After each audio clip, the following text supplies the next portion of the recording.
తిరుపతి జిల్లా చిట్వేలు మండలం నాగవరం హైస్కూల్లో మహిళల భద్రతపై ప్రత్యేక అవగాహన సదస్సు నిర్వహించారు. ఈ కార్యక్రమానికి ముఖ్య అతిథులుగా హాజరైన rural CI Srinivas, SI Vinod Kumar విద్యార్థులకు రక్షణ చట్టాలపై అవగాహన కల్పించారు. ఆపద సమయంలో భయపడకుండా వెంటనే పోలీసులను ఆశ్రయించాలని, స్మార్ట్ ఫోన్లలో దిశ యాప్, డయల్ 100 సేవల్ని ఎలా ఉపయోగించాలో ప్రాక్టికల్గా వివరించారు. సైబర్ నేరాలు, ఈవ్టీజింగ్ పట్ల విద్యార్థులను అప్రమత్తంగా ఉండాలని సూచించారు. ఈ కార్యక్రమంలో స్థానిక మహిళా కానిస్టేబుల్, ఉపాధ్యాయులు, విద్యార్థులు పెద్ద సంఖ్యలో పాల్గొన్నారు.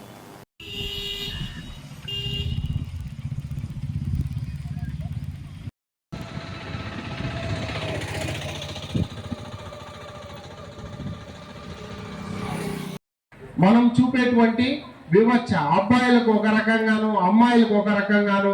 అమ్మాయికి ఏముందిలే పెళ్లి చేసేస్తే ఆమె ఏదో ఒక ఇంటికి వెళ్ళిపోతుంది, మనకు అంతా అబ్బాయి చూసుకునేది, అమ్మాయితో మాకు.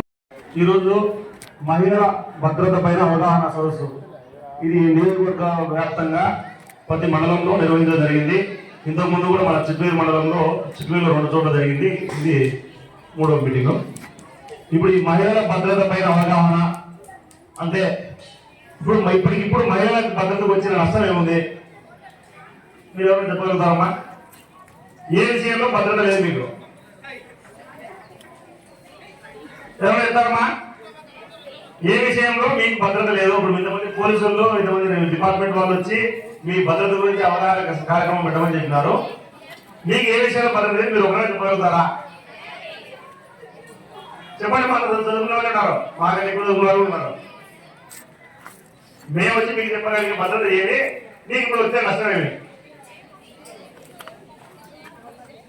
ఇదే మీ భద్రతకు ముప్పు ఏమంటే మీరు చెప్పకపోవడమే. సమాజంలో జరిగే సగం ఇబ్బందులు, మీకు వచ్చిన ఇబ్బందులు, మీకు వచ్చిన కష్టాలు మీరు చెప్పకపోవడమే మీ భద్రతకు ఫస్ట్ లోపానికి కారణం.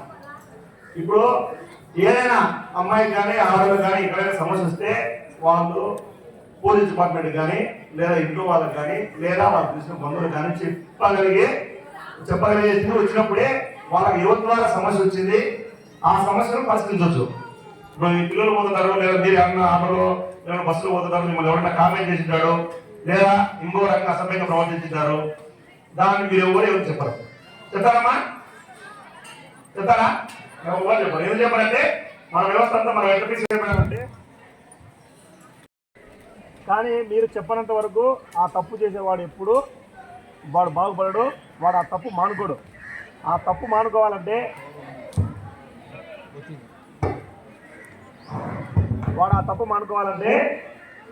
అటువంటి వాడిని దండించడం, అంటే మీరు దండించడమా లేకపోతే నెక్స్ట్ ఇంకోసారి అటువంటి తప్పు జరగకుండా ఉండాలి.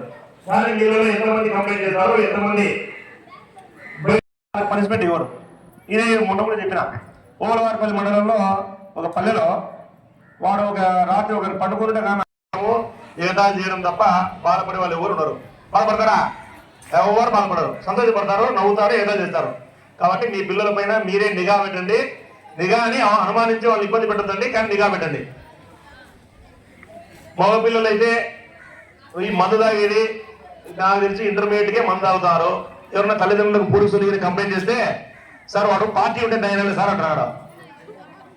ఇంతకుముందు ఊర్లో మందు తాగే వాళ్ళు ఒక 10 మంది లెక్కేసండి, వాడు తాగుతాడు, వీడు తాగుతాడని చెప్పేవాళ్ళు పల్లెల్లో. నేను కూడా పల్లెటూరు నుంచి వచ్చి ఇప్పుడు లెక్కే చెప్తున్నారు, వాడు తాగాడు అని. అంటే తాగే వాళ్ళు పెరిగిపోయినారు. తల్లిదండ్రులు కూడా మందు తాగడం తప్పు అని అనడంలే, ఏదో పార్టీ ఉంటే తాగడం సార్ అంటున్నాడు. కానీ అది వ్యసనం అయిపోయి దాని నుంచి చనిపోయే వాళ్ళు చాలా మంది ఉన్నారు. దాన్ని గమనించండి. నేను ఈ చిట్వేలు ఏరియాకి వచ్చిన తర్వాత గమనించింది ఏమంటే, మందుకు ఎక్కువ బానిసలు అయిపోయి దాన్ని మానుకోలేక తల్లిదండ్రులు దండించినా, లేదా భార్య ఇంట్లో ఎవరైనా దండించినా దాన్ని భరించలేక సూసైడ్ చేసిన వాళ్ళు ఈ చిట్వేలు, ఓలవారపల్లి, పుల్లంపేట, బెంగళూరు 4 మండలంలో నేను చాలా గమనించిన.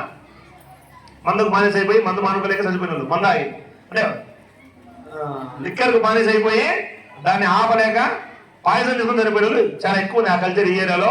కాబట్టి మీ పిల్లలకు మందు గురించి అవగాహన కల్పించి కొంచెం భయం పెట్టండి. స్కూల్లో టీచర్లు కొడితే ఒప్పుకోరు, పోలీసులు వచ్చి పోలీసులు దండిస్తే ఒప్పుకోరు. మీరు ఒకరు కొరికే కాబట్టి మీరు దండించలేరు. మరి ఎవరు వారిని భయపెట్టేది? ఎవరు దండించేది? వారు నాశనం అయిపోయిన తర్వాత బాధపడేది మీరే. కాబట్టి మీ పిల్లలకు ఈ మందు విషయంలో కొంచెం జాగ్రత్త కల్పించుకోండి. అదేవిధంగా ఈ గంజాయి, మన ఏరియాలో గంజాయి లేదు. ఎక్కడన్నా గంజాయి మీ దృష్టికి వస్తే పోలీసులు ఖచ్చితంగా ఇన్ఫార్మ్ చేయండి. అదేవిధంగా పిల్లలకు హై ఎక్స్పెక్టేషన్స్, వాళ్ళ పిల్లలకి 600కు 580 వచ్చినాయి, నువ్వు సరిగ్గా చదవలే అని పిల్లలు ఎక్కువ ఎక్స్పెక్టేషన్ పెట్టుకోదండి. ఒకడు బాగా చదివేది వాడు ఉంటాడు, ఒకటి చదవలేని వాడు ఉంటాడు. చదవలేని వాడిని తీసుకొచ్చి 600కు 590 రావాలి, 500 రావాలి ఏడుస్తాయి, రావు. మీరు ప్రెజర్ తగ్గలేక వాళ్ళు సూసైడ్ చేసుకుంటారు. కాబట్టి పిల్లలకు వాళ్ళ కెపాసిటీని బట్టి, వానికి వచ్చే మార్కులు బట్టి మీరు ఎక్కువ ఇబ్బంది పెట్టదండి.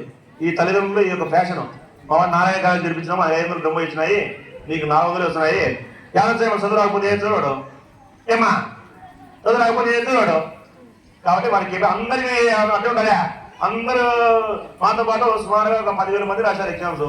10,000 మంది సెలెక్ట్ కాలేదు కదా, కొంతమంది సెలెక్ట్ కాలేదు. ఎందుకంటే దాన్ని బట్టి ఎవరి కెపాసిటీ, ఎవరి నాలెడ్జ్ దాన్ని బట్టి పోతున్నది.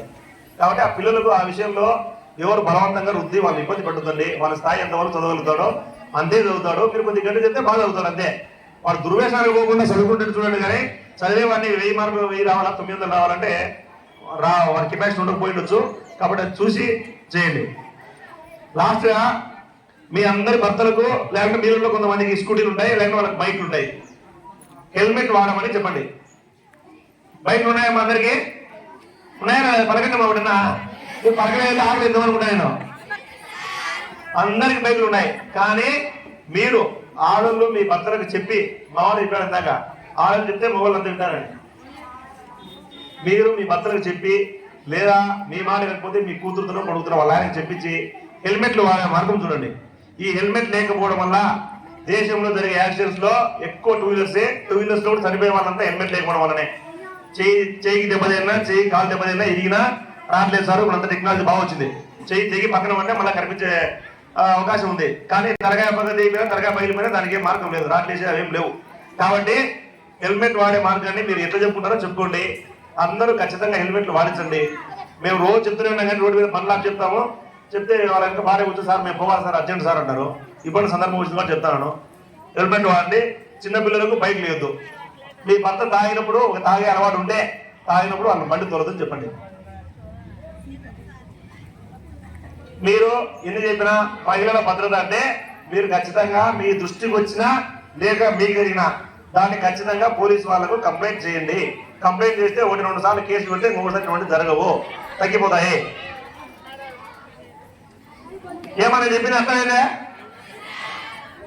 Thank you. నాకు ఈ అవకాశం కల్పించిన మా ఎస్ఐ గారికి మరియు స్టేజ్ పైన ఇంతసేపు కూర్చున్న వాళ్ళ ఉద్యోగాలన్నీ పెండింగ్ పక్కన పెట్టుకొని నాకు ఇంతసేపు సహకరించిన మీరందరూ స్టేజ్ పైన ఉన్న అధికారులందరికీ, మరియు ఇంతసేపు ఆకలి కూడా ఇంతసేపు నా మాటలు వింటున్నందుకు మీ అందరికీ మా పోలీస్ డిపార్ట్మెంట్ తరఫున థ్యాంక్ యూ మా.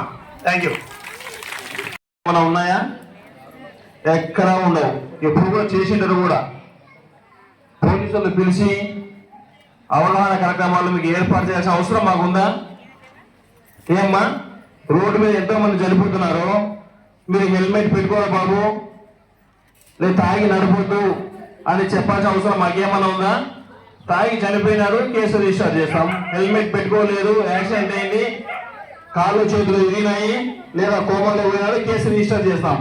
మేము పిలిపించి మీకు చెప్పాల్సిన అవసరం మాకేమన్నా ఉందా? మా ఫోన్ మాట్లాడతాం, కొంచెం అయిపోయాయి సార్, 10 minutes అయిపోతుంది. ఏమన్నా మాకేమన్నా అవసరం ఉందమ్మా? మాకేం అవసరం లేదు. కానీ అందరూ బాగుండాలనే ఒక ఉద్దేశంతో మేము ఇక్కడ మీటింగ్ ఏర్పాటు చేయడం జరిగింది. ఒక 2 minutes క్లోజ్ చేస్తాము. మీరందరూ ఇంతకుముందు పాతకాలంలో ఇంటిలో వంటింటికి మాత్రమే పరిమితమయ్యారు. పాతకాలం, ఇప్పుడు కాదు. ఇప్పుడు మాత్రం మహాకాశాలు దాటి కూడా పోవడానికి శక్తి ఉన్నవారు మీరు. మా లాస్ట్ మాట్లాడతారు వాళ్ళు. ఒక 2 నిమిషాలు మా కదా, ఎంత దూరమైనా ఎక్కడికైనా పోయి ఏదైనా జయించుకోవడం శక్తి మీకు ఉంది, ఉందా లేదా? అయితే ఇప్పుడు సమాజంలో మీరు ఎంత దూరమైనా ఏమైనా చేయగల కెపాసిటీ ఉంది. అయితే ఒక కుటుంబ వ్యవస్థ మాత్రం నాశనం అవుతుంది. కుటుంబ వ్యవస్థ దెబ్బతింటుంది. రాను కుటుంబ వ్యవస్థ దెబ్బతింటుంది. ఆ కుటుంబాన్ని మనం కట్టుకోవాలా. కుటుంబాన్ని వదిలేసినాం అనుకోండి, మీరందరూ రకరకాల పనుల వల్ల, రకరకాల ఉద్యోగాల వల్ల మనం ఏం చేస్తున్నాం, బిజీ అయిపోతున్నాం. కరెక్టే కదా? పొద్దున్న లేచిన నుంచి హడావిడి, లేచి రెడీ కావాలా, 9 గంటల ఆఫీస్లో పోవాలా, మళ్ళీ సాయంత్రం వచ్చేసరికి 6-7 అవుతుంది. మన పిల్లలు ఎక్కడ ఉంటారో, మన భర్త ఎక్కడ ఉంటారో, లేదా మన భార్య ఎక్కడ, ఇట్లాంటి విషయాల మీద మన కాన్సన్ట్రేషన్ లేదు. మన పిల్లలు కనీసం మన లాస్ట్లో వేళ ఒక 5 నిమిషాలు కనీసం మన స్కూల్ కాడికి వెళ్ళి కాలేజీ దగ్గరికి వెళ్ళి స్కూల్లో పాప పోతుందా లేదా కనీసం అడుగుదామా? అడగం. ఎంతసేపు ఉన్నా తల్లిదండ్రులుగా వాళ్ళకు ఒక అవసరం అనుకోండి డబ్బులు కూడా ఇస్తున్నాం. పిల్లలకు తన అవసరం విలువ తెలియడంలే. ఒక చిన్న బైక్ కొని డాడీ నాకు లేదా ఒక సైకిల్ కొని అంటే బైక్ కొనిస్తున్నాం. వాడేం చేస్తాడు? బైక్ తీసుకొని హెల్మెట్ లేకుండా అమ్మాయిల ముందు ఫోన్ కొట్టాలని స్టంట్ వేసి కింద పడి కాళ్ళు ఎరిగి నువ్వే కొంట కూడా వస్తావు. కరెక్టే కదా? వానికి ఎంత అవసరమో అంతే. వానికి సైకిల్ అవసరం అయితే సైకిల్ కొనేయాలా. ఇప్పుడు మీకు డబ్బులు ఎక్కువ అయ్యి ఏం చేస్తారు? బైకులు కొనిస్తారు. వాళ్ళు ఇష్టానుసారంగా వాడు తిరిగేసి వస్తాడు, చౌషయాలు చేస్తాడు. చివరికి లాస్ట్కి వచ్చి పోలీస్ స్టేషన్లో కేసు వేసేది మీ దగ్గరకు వచ్చిన తర్వాత మీరేం చేస్తారు? ఆ నాయకులు ఈ నాయకులను కలిసి పోలీస్ స్టేషన్ రావాలా. అంత దూరం పోకూడదంటే మీ పిల్లల మీద మీరే కాన్సన్ట్రేషన్ చేయాలా. ఎక్కడ తిరుగుతారు, ఏం చూస్తున్నారు, మొబైల్స్ ఏం చూస్తున్నారు, మొబైల్ పాస్వర్డ్ పెట్టుకున్నారా? వాడి మొబైల్లో సీక్రెట్స్ ఉన్నాయి. ఎవరైనా సరే ఓపెన్గా మొబైల్లో ఏ పాస్వర్డ్ లేదంటే వాడు ఓపెన్గా ఉండడం అర్థం. ఎవరైతే మొబైల్లో పాస్వర్డ్ పెట్టుకున్నారో వాట్సాప్కి ఇంకా ఇంకా ఏదానికి ఇన్స్టాకి స్క్రీన్ లాక్కి వాట్సాప్లోకి పాస్వర్డ్ పెట్టుకున్నారంటే వాడు ఏదో సీక్రెసీ మెయింటైన్ చేస్తారని.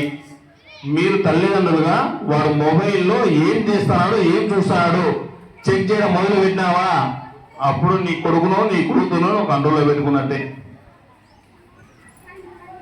ఎంత దూరం పోతున్నారు. అయితే మంచి మంచి నాయకులను మంచి మంచి దేశ ప్రధానులను అందరినీ సృష్టించింది మీరేనా కదా? ఎంతో మందిని సృష్టించింది మీరే. అయితే దీంతో పాటుగా పనికి మానవాన్ని చెడ్డవాన్ని వేషములను తయారు చేసేది కూడా మీరే. కరెక్ట్ కదా?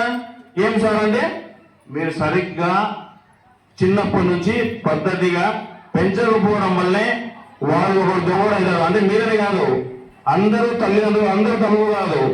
ఎవరైతే తండ్రులు అనేది సార్ తండ్రి అనేవాడు సంపాదన పడతాడు. పిల్లలు బాగుండాలి, సంపాదిస్తే నా కొడుకు నా కూతురు బాగుండాలి. కానీ తల్లి ఏం చేయాలా? ఏ విధంగా పెంచాలి అనేది పెంచాలి. లేదానికి దొంగ అవుతాడు, ఒంగోడు అవుతాడు, వారి కేసులు కూడా ఇప్పుకుంటారు. మీరు పెంచాల్సిన విధంగా మీరు పెంచగలిగితే మీ కొడుకులు మీ కూతుళ్ళు ఉన్నతమైన స్థితికి ఎదుగుతారు. అది మీ చేతిలో ఉంది. సమాజం బాగుపడాలి. సమాజం బాగుపడాలంటే ఒక మహిళనే తీర్చిదిద్దగలుగుతుంది. మహిళ చేతిలో సమాజం బాగుపడాలంటే ప్రతి ఒక్క మహిళ మీకు ఉన్న కొడుకుల కూతురులుగా తీర్చిదిద్దగలిగింది అనుకోండి, సమాజం మారిపోద్ది. అది మీ చేతిలో ఉంది. మీ దగ్గర నుంచి ఇండివిజువల్ గా మీ చేతిలో నుంచి మార్పు రావాలి. మార్పు వచ్చిందా? నీ కొడుకులో నీ కూతురు క్రమపద్ధతిగా పెంచి పద్ధతిగా పెంచినామనుకో రేపు స్కూల్లో అల్లరి చేయడు. అల్లరి చేస్తారా? చేస్తే మా అమ్మ కొడుతుంది, టీచర్లు కొట్టకపోయినా మా అమ్మ కొడుతుంది అనే భయం ఉండాలి. ఆ విధంగా భయం ఉండాలంటే మీరు పద్ధతి పెంచాలి. సరే అమ్మా, ఇంతవరకు వచ్చి మా కార్యక్రమాన్ని సక్సెస్ చేసి ఈ మై ఉమెన్ సేఫ్టీ గురించి మీరందరూ విన్నందుకు మా అందరి తరఫున పోలీస్ డిపార్ట్మెంట్ తరఫున థ్యాంక్ యూ వెరీ మచ్. అయితే మీరు ఇప్పటి నుంచి మంచి వాళ్ళని తయారు చేయాలి. అదొకటే మా కాన్సెప్ట్. సమాజాన్ని మార్పు తీసుకురావాలా. దానికోసం ఈ మీటింగ్ ఏర్పాటు చేసినాం. Thank you sir. మీరందరూ మీ విలువైన సమయాన్ని వెచ్చించి స్టేజ్ పైనటువంటి అధికారులందరూ తమ విలువైన సమయాన్ని డ్యూటీలందరినీ వదులుకొని ఇంత దూరం వచ్చి మాకు విలువైన సమాచారాన్ని ఇచ్చి మా మహిళా మనులందరినీ మోటివేట్ చేసినందుకు thank you very much sir. Thank you. మా ప్రోగ్రామ్ అయిపోయింది. మీ అందరికీ భోజనాలు ఏర్పాటు చేసాం. భోజనం చేసుకొని ప్రశాంతంగా పోయి ఈరోజు రాత్రికి ఆలోచించాలా ఏ విధంగా పెంచాలి. ఇంప్లిమెంటేషన్ రేపు నుంచి ఇంప్లిమెంటేషన్ రావాలి. సమాజంలో మార్పు రావాలంటే ఈరోజు రాత్రి మీరు ఆలోచించి ఇంప్లిమెంటేషన్ తీసుకురావాలి. ఓకే మా థ్యాంక్ యూ వెరీ మచ్.